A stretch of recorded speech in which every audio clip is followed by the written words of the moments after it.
If ever as a country and as a people, we should be thankful of our freedoms of worship, to think openly, of freedoms generally, it must be today when we consider the weight of the matter in front of us. Now, I speak, Madam Chair, as a member of the All Parliamentary Group on Hong Kong. And I want to focus my comments specifically on Section 38 of the National Security Law. If we look at that law in its full effect, it makes this meeting of Parliament and every single one of us who are here today and those who are watching these proceedings guilty of breaching that national security law. Under Section 38, its global extraterrestrial jurisdiction remit, those measures means that each of us could stand accused of collusion, sedition, terrorism, subversion against China with a foreign country. Just think of it.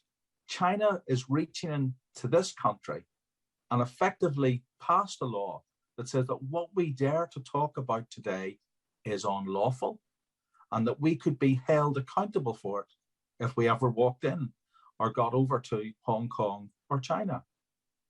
Anyone who's lobbied us about this matter would too be guilty under that law. Even friends of Beijing, and there may be some MPs who are attending this debate or watching this debate who are openly or secretly friends of Beijing, they are vulnerable too because they have actually spoken about or participated or associated themselves with the seditious practice that Article 38 of that law brings about. So as an officer of the Hong Kong APPG, I certainly wouldn't expect to get to Hong Kong anytime soon, and neither indeed should any member attending this debate.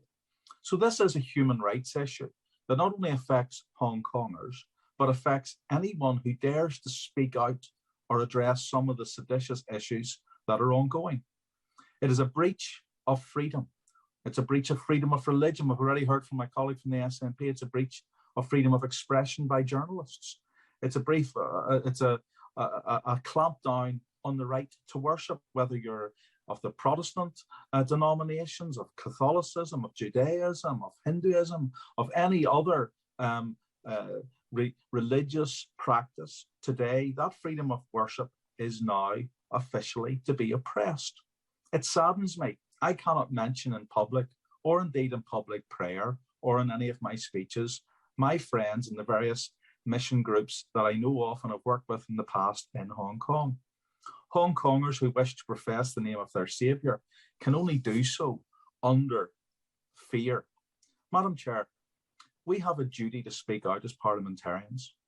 Our government, world governments, and I agree with the member from Gedling on this point in particular under the G7, have signed up to Article 18 of the Universal Declaration of Human Rights. That is a right to freedom of religious belief and expression and a freedom to worship.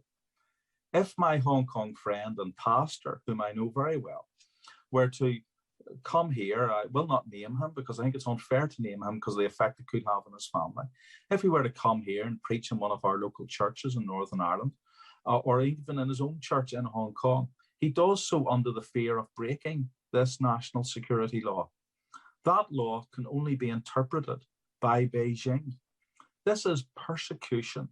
This is torture. And it is via the long arm of the state. The bamboo curtain, Madam Chair, on freedom and toleration is falling and falling fast. And our nation must speak out about religious freedoms, freedoms for journalists, freedoms for business to practice in the way that they wish to practice without being tortured or under the suspicion of being tortured or fear of being tortured in the future. Now, the UK potentially faces a tsunami of millions of Hong Kongers coming to Europe. I welcome the decision to grant the Hong Kong British National Overseas Visa. I must say, I think I cheered out loud when I heard that the government had taken the courage to do that. But this potentially puts a massive pressure on the United Kingdom. That's a pressure that we must be prepared for. The UK has a duty to place each part of this country into a state of preparedness so that we have sufficient school places, sufficient housing locations, sufficient jobs and opportunities for these people who will have a right to be here and whom we should welcome with open arms, because we should be a place of refuge for the persecuted. And we need to see a plan, and we need to see that plan now. And I hope that the Foreign Office and the Home Office will bring that home soon. Finally, Ms. Ghani, I would urge China, I respectfully ask them, and I would urge them, I would implore them to respect that Hong Kong is different to mainland China. I would urge our new consul to make a strong case for the Hong Kongers. I would call for the release of the peaceful protesters who are already in jail and facing persecution. I would call on the government in China to fulfill its Sino-British joint declaration on freedom of the rule of law. And I think I would, as others will, and no doubt in this debate, challenge HSBC.